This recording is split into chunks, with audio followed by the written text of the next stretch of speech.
Hey guys, welcome to another dual commentary with Clazzard and Diggity. This is going to be on Katrina between Flash and Stork OSL finals. And man, Stork getting absolutely worked the first game. This is a strong map for him, however. Unfortunately, it's also a strong map for Stork. Stork, it looks like, is starting at the 6 o'clock position. I didn't catch the color, 12 o'clock position. We have Flash in yellow. I guess in a second we'll see the color on Stork and I'll announce it then. But anyway, yeah, Flash has just been so strong with that factory and that early weapons 1 upgrade. Looks like the distance positions, unfortunately, might work more to Stork's favor because, again, he's gotten that earlier carrier several times on Katrina. Looks like Stork is in white. We'll see how that goes.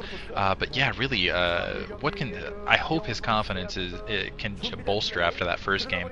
But it's got to be running through his mind is kind of the yellow's curse, which is coming in second place constantly. The king of silver. Granted, he hasn't had 10 second place finishes all a yellow, but still, it's got to be a huge concern on his mind. Hopefully, I want to see like a nice long straight game 5. Right now, an early scout. Oh, actually, no, not even a first supply depot. We might be seeing some cheese from Flash here. Flash is sending out a really quick SCV. I don't think that's just for scouting purposes. Yeah, it looks like he. Well, actually, no. It looks like he is sending out just for scouting purposes. That really. No, now he's putting down a barracks. So putting down a barracks in the middle of the map. So we'll see. It looks like he's going to go for some cheese. And really, what it's going to come down to is whether how basically Stork reacts to this. Yeah, Flash putting that racks in the middle of the map. This might still favor Stork a little bit considering the distance, but I suppose that racks is about equidistant from all 3 bases, whether you're left, right, or bottom. So whether you're 3 o'clock, 6 o'clock, or 9 o'clock, that racks is almost equidistant from all 3 bases.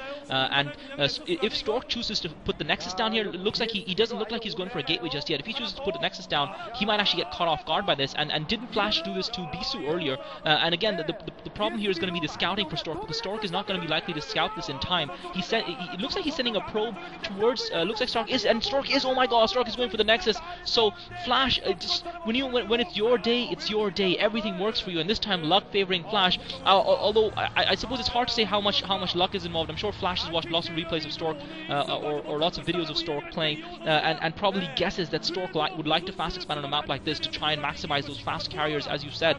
So if Flash is aware, this might be a calculated gamble for him, and it probably, if it is, it looks like it might even pay off at this stage, because only now is Stork sending his probe out to scout, but he's going to be going for that 9 o'clock position first. So it's going to be a while before he sees those racks, because he's going to go and scout the 9 o'clock position before he comes back. He's putting the 1 gateway down now, though, but he might have just the single zealot. He's going to probably just run across. He actually, strangely enough, Stork circling around. Looks like he was initially going for the 9 o'clock base, but then he pulled back, not seeing anything. He's not pulling back and going for the. Maybe he expected to see a floating racks or something. I'm not sure what he expected to see there, but now he's pulling back and going towards the 3 o'clock base. And if he goes from there straight to Flash's main, it's going to be even longer before now Flash sending the SCVs out. So Stork in a huge amount of trouble. And really, I think after game 1, I think Stork's confidence would, as you said, probably have plummeted to rock bottom. And I think probably, and now Flash has sent the SCV in, so he's seen exactly what Stork has. He's seeing that cybernetic score only now going up. Once he sees that Nexus, he's going to be doubly positive of his position. And now Stork putting down the 2nd gateway, but Flash is pushing in. Stork does not see this coming at all. He has not scouted it. His probe is only now going to be arriving in Flash's main in a few seconds, and it's going to be really, really little too late.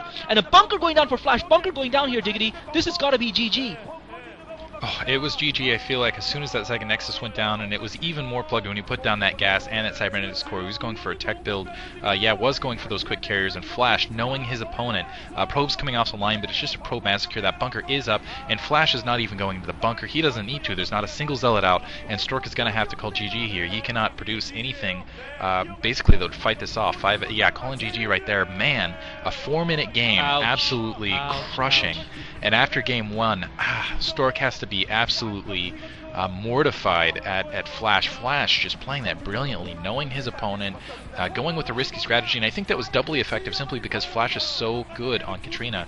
Stork had to be thinking, well, I'm going to end up facing that level 1 weapons upgrade. Let me go ahead and do a 12 Nexus or a 14 Nexus to make sure I can get ahead and maybe get some upgrades up, get those carriers in the base as quickly as possible, and just kind of psychologically, oh man, that's just horrible. So it's going to go to a game 3. Maybe Stork can recover, but honestly, after those 2 games, man, that's just got to be devastating.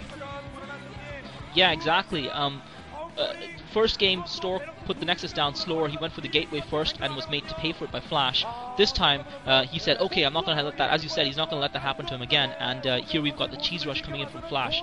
But we'll talk more about it in Game 3. I wanted to say, actually, I think Flash, to me, represents more of a savior-style player almost than Jaedong does, even though they're different races.